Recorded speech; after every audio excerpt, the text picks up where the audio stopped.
का राज्य? क्या है स्वर्ग का राज्य? कौन रहता है इस स्वर्ग में? कौन है इस स्वर्ग का मालिक? प्रिय भाइयों और बहनों, जय यीशु की। अगर आज हमें इन सभी प्रश्नों का उत्तर चाहिए कि स्वर्ग का राज्य कहाँ है, तो हमें आज ज़रूरत है अपने परिवारों की ओर देखने की, समाज की ओर देखने की और अपनी संस्थाओं की ओर देखने की। एक बार एक अध्यापक ने मॉरल साइंस की क्लास में एक विद्यार्थी से पूछा कि स्वर्ग का राज्य कहाँ है। उस विद्यार्थी ने धीरे से अपनी आंखें बंद की और उसके होंठों पर एक मुस्कान आई। ये देख के अध्यापक ने उस विद्यार्थी को पूछा कि बेटा, क्यों आपने अपनी आंखें बंद कर ली और क्यों आपके होंठों पर एक मुस्कान है? तो उस विद्यार्थी ने उत्तर दिया, अध्यापक जी, मैं स्वर्ग के राज्य को देख रहा था। फिर अध्यापक ने कहा, ये सब क्या है? तो उसने कहा कि मैंने कभी भी ईश्वर को अपनी आंखों से नहीं देखा। मैं ईश्वर के दर्शन करता हूं अपने माँ बाप के बीच में। मेरे माँ बाप मुझे प्यार करते हैं, जो भी मेरी आवश्यकता है उसे पूरा करते हैं, मेरी देखभाल करते हैं। जब भी मैं अपनी राह से गुमराह हो जाता हूँ तो वो डांट कर प्यार से मुझे सही रास्ते पर ले जाते हैं। मेरा विश्वास है कि मेरे घर में ही है स्वर्ग का राज्य।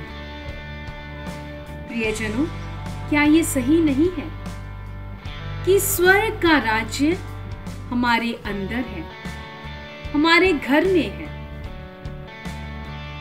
किसी ने सच ही कहा है कि पूरा संसार ढूंढने के लिए चले जाओ, लेकिन कहीं भी तुम्हें ईश्वर नहीं मिलेगा, स्वर्ग का राज्य नहीं मिलेगा।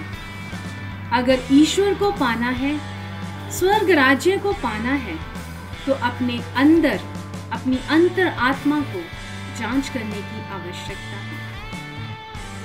यही ईश्वर हमें कहते हैं आज संत लूकस के सुसमाचार में, अध्याय 13 वाक्यांश 18 से।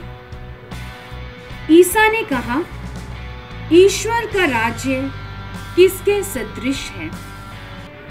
मैं इसकी तुलना किससे करूं?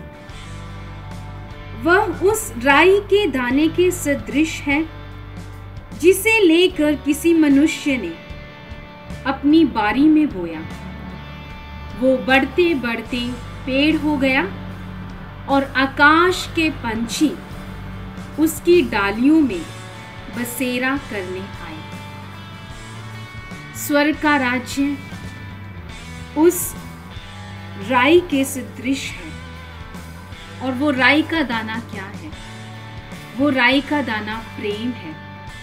वो राई का दाना भाईचारा है, आपसी मेल मिलाप है, एक दूसरे को क्षमा करने की शक्ति है। कहा जाता है कि जहां ईश्वर है वहां प्रेम है। जहां प्रेम है वहां ईश्वर है, और जहां ईश्वर है वहीं पर स्वर्ग का राज्य है, और जहां स्वर्ग का राज्य है वहीं प्रेम है। तो आइए आज हम अपने परिवारों में झांक कर देखें कि क्या हमारे परिवारों में प्रेम है? क्या हमारे समाज में प्रेम है? क्या हम एक दूसरे को माफ कर सकते हैं? क्या हम अपने शत्रुओं को प्रेम कर सकते हैं? तो अगर हमें स्वर्ग का राज्य पाना है तो हम अपने परिवारों में प्रेम के दीपक को जलाना होगा। हमारे समाज में प्रेम के दीपक को जलते रखना होगा, चाहे हम किसी भी धर्म से के क्यों ना हो, किसी भी भाषा के क्यों ना हो, किसी भी देश के क्यों ना हो, अगर हमारे बीच में प्रेम है, ईश्वर का मिलाप है हमारे साथ, तो मैं कहती हूँ कि स्वर्ग का राज्य हमारे बीच है, हमारे परिवारों के बीच है, हमारे समूह में है, और हम जहाँ पे कार्य करते हैं वहीं पर स्वर्ग का राज्य है। इस धरती को, हमारे परिवारों को स्वर्ग बनाना या नर्क बनाना, ये हमारे हाथ में है। तो प्रिय माता पिता, आइए आज हम एक प्रण लें कि हम अपने परिवारों को स्वर्ग का राज्य बनाएं, ताकि स्वर्ग का राज्य हमारे परिवारों में बढ़े और हमारे परिवार स्वर्ग के राज्य के सदृश प्रेम के साथ, मेल मिलाप के साथ, भाईचारे के साथ आगे बढ़ते जाएं। विशेष रूप से हम अपने शत्रुओं के बीच स्वर्ग का राज खोजने के लिए प्रभु से कृपा मांगें। प्रभु आप सबको अपनी आशीष और वरदानों से भर दे। सबको जय यीशु की।